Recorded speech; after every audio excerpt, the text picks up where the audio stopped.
What did we learn on Thursday night about the Colorado Buffaloes, and will Nebraska be ready? Let's open the mailbag next.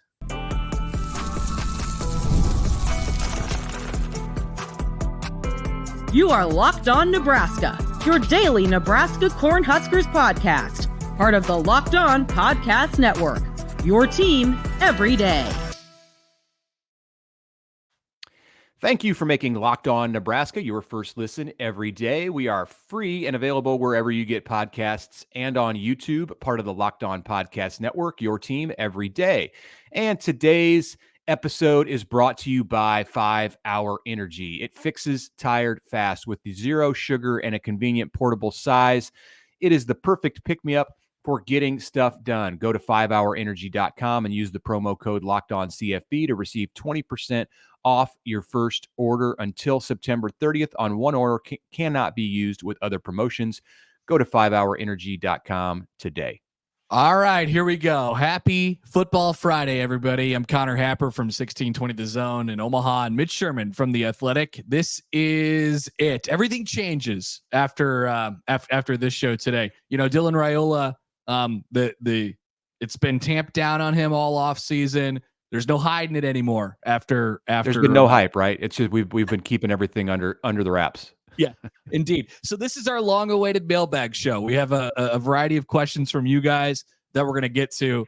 But there was a late ad that we have to throw into the show, and that was last night with Colorado ending up winning. They beat North Dakota State 31-26. Shedeur Sanders was good. Travis Hunter was great. But it was only enough to just barely squeak by FCS's North Dakota State, who, I mean, to give complete context, that's a very, very good football team, but probably not at the level of some of the teams that they're going to see throughout the rest of the season, including 8 days from today. Mitch, thoughts on last night first? Yeah, North Dakota State is for real, as usual, as always. If Nebraska had been playing North Dakota State instead of UTEP on this Saturday to open in Lincoln, like the Buffs did on Thursday night, terrible scheduling, by the way, Colorado, the Huskers would be sweating right now. You don't want that. North Dakota State wins those kinds of games generally, and almost won on Thursday night. How about the Hail Mary to the goal line or to the 5-yard line as time expired, and it was complete? If that guy somehow, the receiver who caught it, spins off a tackle and falls into the end zone, we're talking about a whole completely different storyline here on Friday morning. But as it is, it was the Travis Hunter show, and Nebraska will have its hands full every time he steps on the field next Saturday in week 2. And that's basically every play, because he plays every play on offense and every play on defense. And you have to know where he is at all times. He's a threat to score a touchdown on any play. He's a threat to come up with a huge pick, some kind of a turnover, big defensive, game-changing kind of moment whenever he's out there at his cornerback spot. So he is going to get discussed ad nauseum in Lincoln this week once the Huskers move past UTEP. There's still a game on the schedule before we get to Colorado. But we're going to talk about the Buffs here. And we've got a question about Colorado, the first one from our mailbag. Why don't you lead us into that, Connor? Okay, so this is from German Belgian Waffle. Thank you, German Belgian Waffle, for listening to the show and for commenting on the show. Our guy, GBW, he wants to know if our preseason perception of the Colorado-Nebraska game has changed after watching Colorado last night. Did we happen to notice any weaknesses that Nebraska could exploit next week? I'll start. Yes, indeed. Their offensive line is still not very good. Their defensive line is still not very good either. And that's just putting it all together in the first week against, I don't know, it's a team that you probably thought that you were going to beat. Deion Sanders, I was listening to his post-game press conference right before we started this. I think they had kind of the attitude that they were going to win by more last night. Odd. It's odd because I think everyone knew that they were going to give them quite the run. But I mean, it's set up for Nebraska to really take advantage in the middle of the field. The only way that Colorado moved the ball was to throw it. And they have a very good quarterback, and they have a great couple. They have a great wide receiver and a couple of good ones too. So they're going to be on the perimeter. Nebraska's got to be prepared for that, but Nebraska should own the middle of the field. That should be self-explanatory next week. No quarterback in college football was sacked more than Shedeur Sanders last season. And no quarterback in college football should be sacked more than Shedeur Sanders in week 2 than what happens next Saturday night. I would think if you are Ty Robinson, Nash Hutmaker, Jamari Butler, Cam Lenhart, James Williams, MJ Sherman, Prince Will Umanmielen, what you can continue on. If you're Riley Van Poppel, if you're Vincent Shavers making your collegiate debut, John Bullock, Mekhi Bayer, Isaac Gifford as the safety, all of those guys should be watching the film of Colorado and saying, we are going to get after that guy. If you get to him, great. And one thing about Shedeur that you saw again last night, and I noticed it last season, is that he's great at standing in against pressure. Yeah. Like he knows he's going to get hit, and he takes it and he delivers the throws with defenders bearing down on him like he's in a completely clean pocket. So impressive, like in a way that you don't see from NFL quarterbacks. So you can be successful with your pass rush and still not impact their passing game because he makes the throw under pressure. Yeah, you have to get home. Yeah, it is impressive. And to a certain extent, that's kind of what their offense is. It's like, all right, they realize that they're going to be, that other teams are going to be able to get pressure on Colorado, and so it's kind of having Shedeur sit back there, make a play, create an extra second or two, and then it's scramble drill down the field, and they have a couple players in the wide receiving core who can really go back and get the ball. It worked out for them on the third down last night with the pass interference call that kind of, we thought sealed things up, but then of course they threw it on the first down after that to not seal the game. North Dakota State ended up getting the ball back. Odd. By the way, one quick comment on that. So I was listening to Deion Sanders' press conference, and he said, I don't want to misquote him, but he said something to the effect of, he was obviously asked why they did that, and he said, well, Shedeur is such a good guy that he wanted to help out one of his teammates who doesn't get a lot of catches. And so they threw it to him on that play. And I was like, wait, what?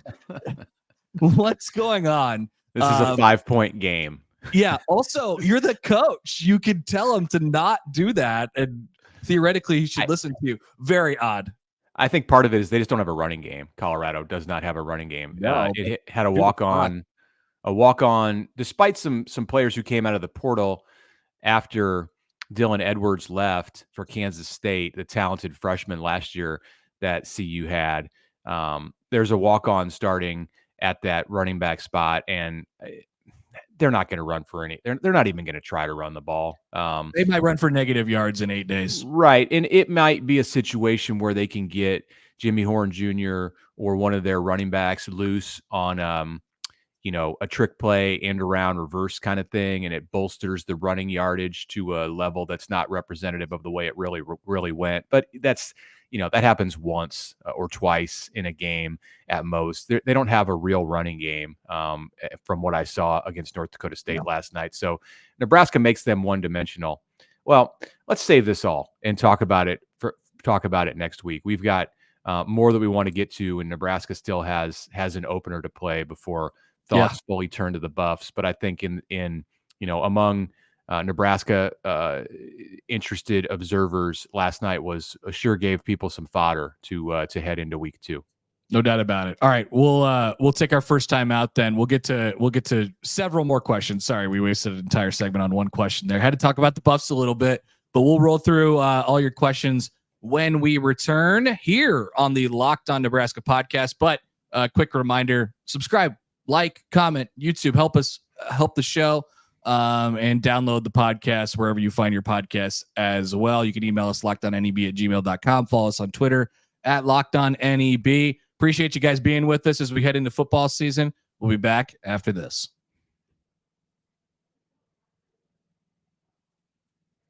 All right, it is Happer here for Factor. Warm, sunny days are calling. Fuel up for them with Factor's no prep, no mess meals. You can meet your wellness goals with a menu of chef-crafted meals that include options like Calorie Smart, Protein Plus, and Keto. Factor's fresh, never frozen meals are dietitian approved and ready to eat in just 2 minutes. So no matter how busy you are, you'll have time to enjoy nutritious, great tasting meals. So what are you waiting for?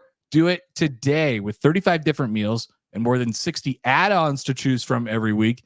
You'll always find new flavors to explore. Make your day delicious from breakfast to dessert, and you got to stay fueled. Enjoy effortless support for your lifestyle. Choose 6 menu preferences. Head to factormeals.com/lockedoncollege50. We use that code lockedoncollege50, and guess what? You get 50% off your first box plus 20% off the next month. Check it out. Factormeals.com/lockedoncollege50. All right, Mitch Sherman here for eBay Motors. Passion, drive, and patience. That's the formula for winning championships, and it's also what keeps your ride or die alive. eBay Motors has everything you need to maintain your vehicle and level it up to peak performance. They have superchargers, roof racks, exhaust kits, LED headlights, and more. So whether you're into speed, power, or style, eBay Motors has got you covered. With over 122 million parts for your number one ride or die, you will always find exactly what you're looking for. And with the eBay Guaranteed Fit, your part is guaranteed to fit every time or your money back. Because with eBay Motors, you're burning rubber, not cash. With all the parts you need at the prices you want, it's easy to make your car the MVP. Keep your ride or die alive at ebaymotors.com. Eligible items only. Exclusions apply. eBay Guaranteed Fit only available to U.S. customers. Okay, welcome back. Segment number 2 on this Friday, Football Friday. Nebraska opens on Saturday at 2:30 against UTEP at Memorial Stadium. I am Mitch Sherman from The Athletic. Connor Happer of 1620 The Zone in Omaha is here with me. If you missed it on Thursday, we posted our predictions show. Lots of picks for Nebraska this season. Dylan Raiola's yardage, completion percentage, the Huskers' turnover numbers, leading rusher, and so on. And we made picks for week 1. So go check out that podcast if you haven't checked it out on all of the listening platforms and on YouTube. Okay, we're going to roll on with this mailbag episode. A question from Mitch in Grand Island that we want to get to. Mitch says, if there's one thing that he could change about Matt Rhule, he would like Rhule to be just a little more petty. He says, Rhule does not seem like the coach who would run up the score against an opponent. These are the things that you think about going into week 1, right? He would run up the score against an opponent if the opportunity arrives. I agree. Is there a team or a coach that we could envision Matt Rhule running up the score against? Okay. I would answer that question just by saying, give it some time. We have yet to see Matt Rhule at a program like Nebraska with all of the resources that it has and it winning, and it really rolling, and him. I mean, he's obviously really confident that he's going to get them back to where they, quote unquote, belong in the college football universe. But I think he's pretty opinionated rather on a lot of issues surrounding the sport. I think he is also, very much entrenched in like the coaching fraternity, and he's been in a lot of different places. So I don't think it'll ever become personal for him.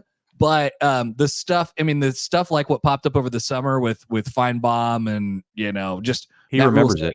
He could definitely be a lightning rod for those kind of things because he says what he means. So I would just hang on. He'll probably be embroiled in the center of some big national storyline at some point during his time here.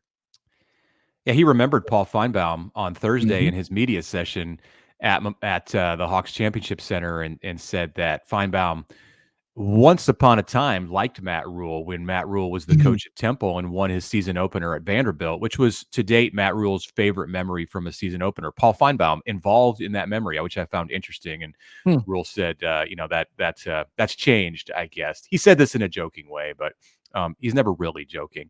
I'm looking at his 2019 schedule at Baylor when the Bears won 11 games. They scored 63 on UTSA, so maybe he's got it out for those directional Group of 5 programs from the state of Texas. We'll find out tomorrow.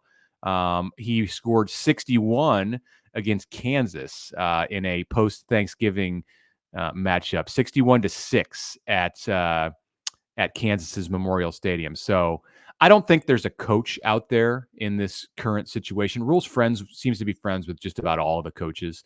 I don't think he's going to go after a coach. Could it happen where he gets a little petty because of some things that are said before a game in a future scenario involving Nebraska? Sure. Coaches have egos, and I could see something like that happening, but generally he's a nice guy. It's very rarely direct.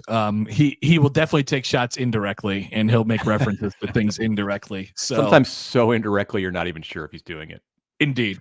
Another question. So it was actually a comment on our YouTube on our last episode talking about the under for Heinrich Haarberg plays, which I had the under at 3.5. Did you have the under? I did. I took the under. Okay. And the YouTube commenter asked if we were considering that Heinrich Haarberg might play in the fourth quarter of the game as the primary quarterback, and if that factored into our picks. It did for me. I thought about that. And I think if Nebraska's comfortably up in the game, which I don't think would be till late and might not happen, I don't think those opportunities are few and far between. And we always talk about putting the backups into games, but it just doesn't really happen that often. Yeah. Unless you're winning like 100-0, it doesn't happen like that.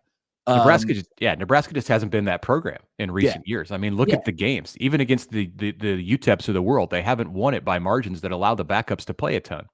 So I did factor that into the equation. And if Nebraska's in that situation, I actually think they'd be probably more likely to, use the Daniel Kalen game, and get him out there for a drive or two. So I like we talked about Heinrich, incessantly all off season. I think they still really like him as a football player. Might be a good opportunity to get a drive at the young kid for one or two. That would be really interesting if Nebraska skipped over Haarberg to give Danny Kalen a drive at the end of the game. I don't envision that would happen. Experience, Yeah, you're right. He played all last year. It makes sense. I still don't think it would happen.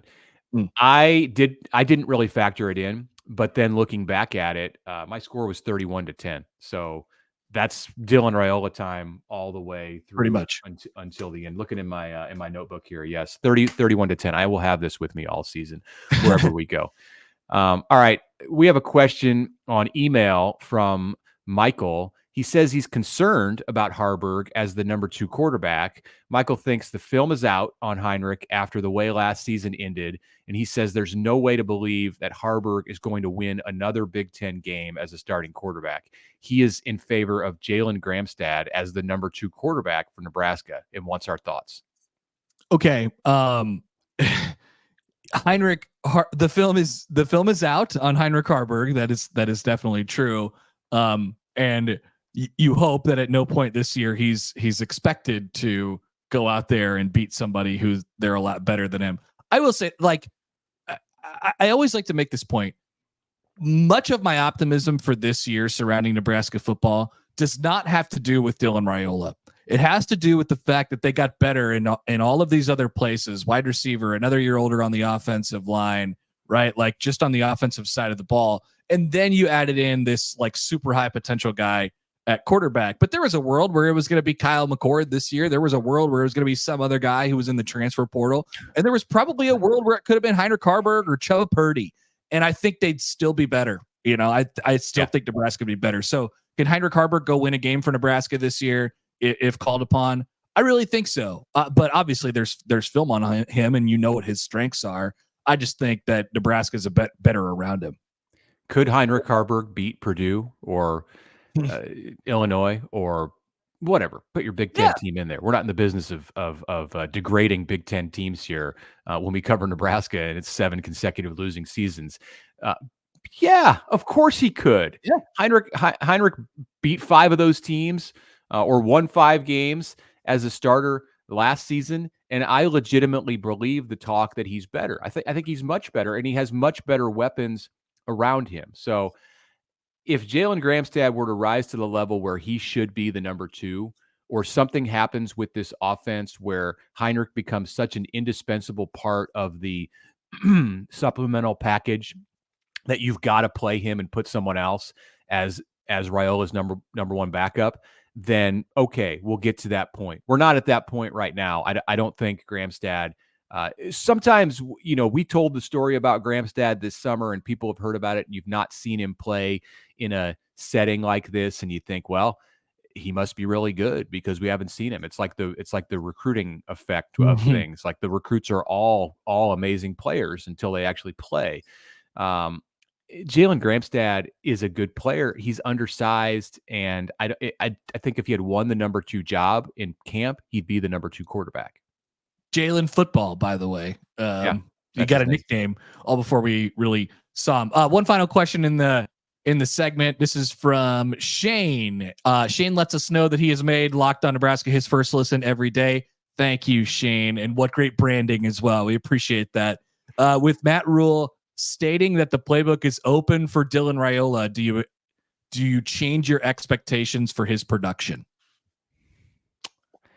No, because I didn't think that it was going to be closed up. I know Matt Rhule made this big statement last Friday when it was his first media opportunity after Dylan had been named the starting quarterback, and he said, we're going to treat him like he's a junior. We're going to throw him in. And he had kind of the funny soundbite where he just said, this is how I feel, and was very un-Matt Rhule like with his answer. It was short and quick, and he just didn't have anything to expand on.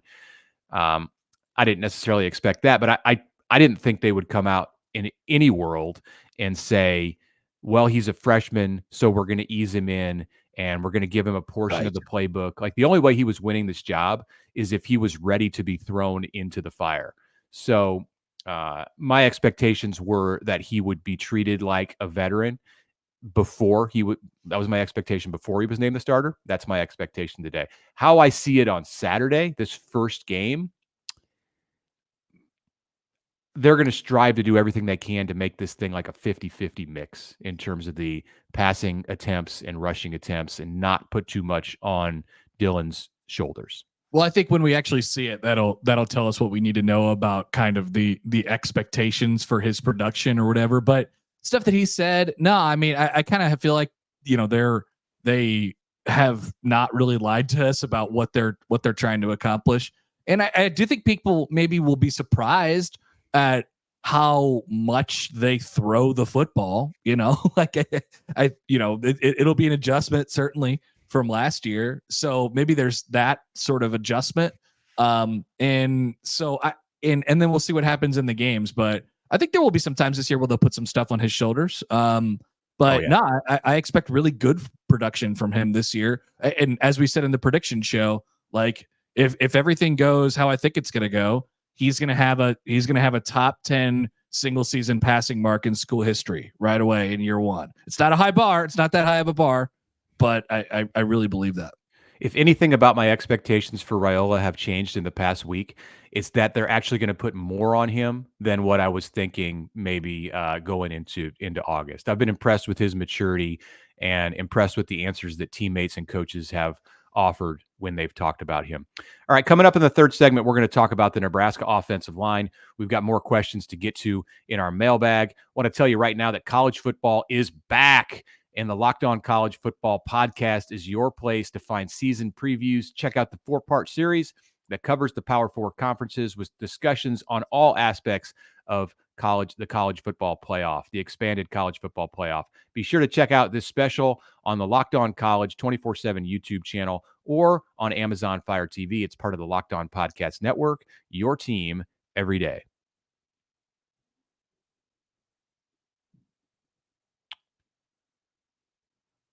All right, Mitch Sherman here for 5 Hour Energy, a sponsor of our show. If you're ever tired after lunch, you're not alone. In fact, research shows that 70% of us hit a wall after lunch. You work hard, so let a 5 Hour Energy shot help you leap over that wall instead of crashing right into it. With zero sugar and a convenient portable size, it is the perfect pick-me-up for getting stuff done. 5 Hour Energy has all kinds of flavors like watermelon, tropical burst, grape, berry, and more.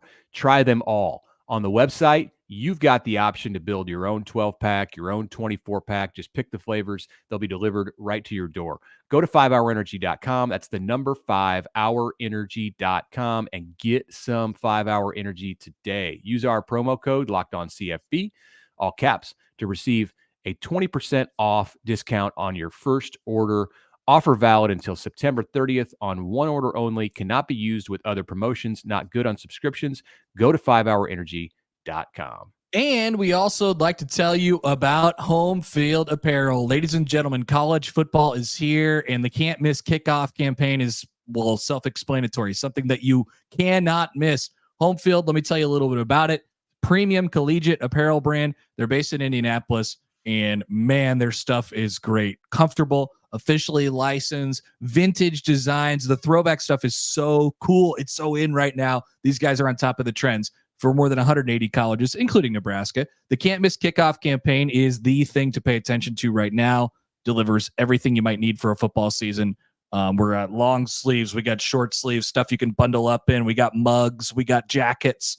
Everything's in your football box. It's something that you want. And there's a specific Nebraska one just for you. It contains 3 never-before-seen Nebraska items, not available anywhere else, and it's gear for the entire season. All the seasons, by the way.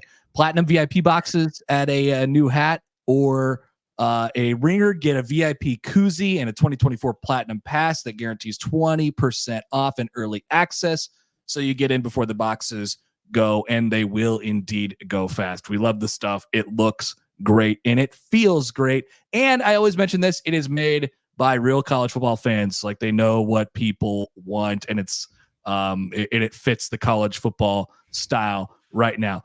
We've tried Home Field. It's great. You're going to want to get in on this. Check out the website, homefieldapparel.com, and remember to use the code. We have our own code, GBR24. That's going to get you 15% off at checkout. So you're going to want to do this and do it now. Homefieldapparel.com. Use code GBR24.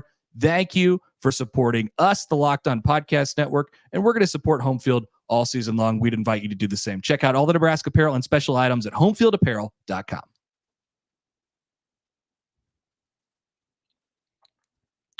Okay, back with you to finish up the show, finish up the week, finish up the entire preseason. The next time we talk to you after this episode, we will be reviewing the season opener, Nebraska against UTEP, Saturday, 2:30 p.m., Memorial Stadium. I am Mitch Sherman from The Athletic. Connor Happer of 1620 The Zone is in Omaha, is here with me. Question here as we continue on the mailbag episode. Scott, via the email inbox, wants to know how much Nebraska's receivers or lack of explosive big receivers last year contributed to the passing game woes. Would the Huskers, Scott writes, have thrown fewer picks, fewer incompletions with bigger and more skilled wideouts? I think that's kind of a rhetorical question. Let's put it this way. Scott writes, if the QBs from last year were able to work with the receivers this year, how different would the win-loss number look? I'd like to approach it from that direction. It's a great question. Although the first one kind of got me thinking a little bit. So if Nebraska had any confidence at all in its wide receivers last year, especially early in the season before, they started working those young guys in, we're trying to just get them reps. It probably leads to Nebraska throwing the football more. It might lead to less quarterback injuries. It would certainly have been more of less of an up and down season. Would it have led to less interceptions? With Jeff Sims playing quarterback? I don't know. I don't know the answer to that question. But, I mean, there's no doubt. Like, I think pretty much everybody's optimism, I guess I don't want to speak for everybody. My optimism is really rooted right there. Nebraska made a serious upgrade at its wide receiver room with proven players, and it should make everybody else on the offense better. I mean, it's pretty simple. So how would it look different if you had Banks and Nair last year with Jeff Sims as quarterback? I don't know. He probably still is really, really turnover prone. But there's no doubt that it evens Nebraska out a little bit it doesn't get as bad as it did last year. That's for sure. Remember the one touchdown pass that Nebraska threw in the opening game last season? Yeah. The fumble Ruski, basically. Yeah. That's what it took for Nebraska to be efficient early in the season. This was after IGC had gone down and Xavier Betts had left the team, and you were kind of left with this situation where Alex Bullock, the receiver that Nebraska had on Billy its Kemp. roster last season. Billy Kemp, yes. The Texas transfer that Nebraska had, Marcus Washington. I was thinking Maurice, Yes. but that's a different story. Maurice Washington. That's Yes. a different piece of Nebraska lore. That's what Nebraska was left with by week one.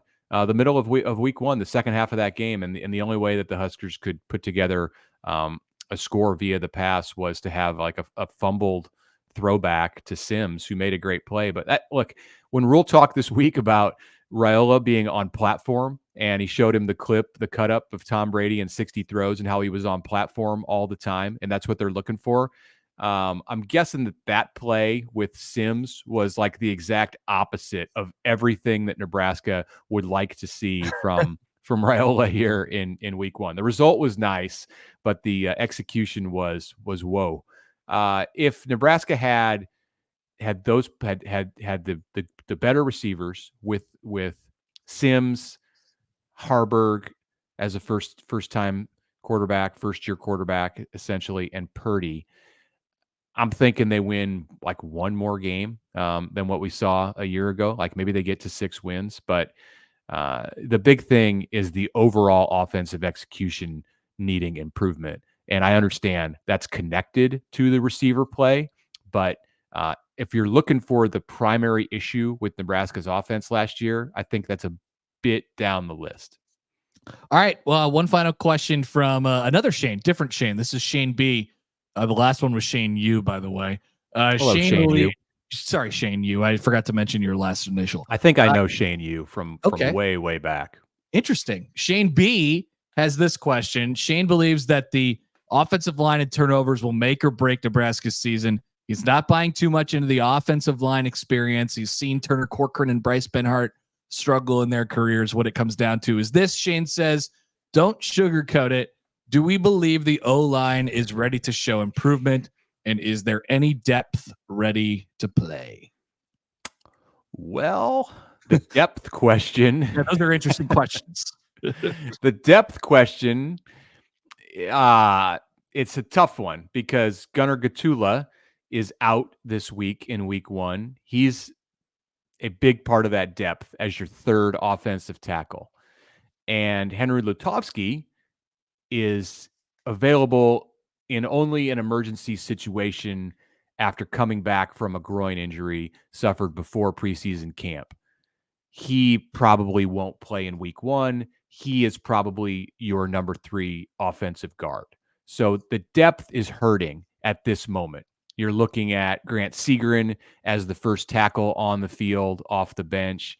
As at guard, it's probably Tyler Kanak, the first guy off the bench. Yeah, they're going to play 5 or 6 linemen, even in a game that isn't necessarily like a nail biter here in week one. And you would hope for Nebraska's sake that Gatula and Lutovsky are back ready to go for the Colorado game. And certainly by the time Nebraska gets into Big Ten play, I do believe the line's better. I don't believe that the line was necessarily bad last year. I mean, let's remember Bryce Benhart from 2023. It's an old, tired narrative. Bryce Benhart was a different Bryce Benhart last year. He was their second most reliable lineman behind Ben Scott, probably a year ago. And so that's an old thing. And Nebraska's offensive line, frankly, was not helped last year by the fact that its offense was completely dumbed down and everyone knew what they were going to do. It's difficult. Like the whole point of offense is to give yourself some options. So I do believe the offensive line is better. The offensive line is made better by the people around it, and the offensive line is better individually as well. Am I concerned about Turner Corcoran starting all the games at left tackle? Yes. Yes, I am. Am I concerned about Bryce Benhart starting all the games at right tackle? Not really. So I think those are a couple different conversations there. And that's the Corcoran thing will certainly be something that I'll be watching. Yeah. History says that Benhart's going to be just fine. I'll finish it with this thought about the offensive line and send it out into the in-season portion of this Locked On Nebraska podcast. Watch Micah Mazuka. He's the guy. If you want to talk about changes up front, changes on the offensive line, changes in the mentality and the meanness with which the offensive line plays, watch the guy at right guard who's standing next to Bryce Benhart. See the way that he plays the game of football and how that impacts the players around him. So that's my final thought of a long, long off season. Thank you so much for making Locked On Nebraska your first listen today and every day throughout this offseason. We can't wait to get through this portion and into the season with you. And want to remind you to now go check out the Locked On College Football podcast with Spencer McLaughlin. You can find that link to the Locked On College Football podcast in the description of this show. It's part of the Locked On Podcast Network, your team every day.